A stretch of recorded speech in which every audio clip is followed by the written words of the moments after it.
जन्नत की खुशबू आ रही है। जोरे बोलें ना अल्लाहु अकबर। तो जन्नत की खुशबू आ रही है, बताओ किससे जन्नत की खुशबू आ रही है? जन्नतेर घ्राण पाइतेছি, বলো কার কাছ থেকে ঘ্রাণ আসছে? যখন এই কথা বলছে ওই ছাত্র মনে মনে বলে, হুজুর মনে হয় দুর্গন্ধ পাইছে, ঠাট্টা করতেছে। हुजूर आबार बोलें, जन्नत की खुशबू आ रही है, किससे बताओ? जन्नतेर घ्राण আসতেছে, বলো কার কাছ থেকে?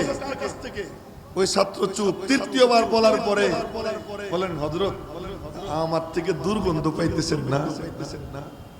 কেন, কি হইছে? পুরা ঘটনা খুলে বলছে। বলার পরে বললেন, আরে তুই যে তোর নিজের পবিত্রতা রক্ষার জন্য, নিজেকে সৎ রাখার জন্য, ইফফতের জন্য, পাক দামানির জন্য, নিজের চরিত্র বাঁচানোর জন্য তুই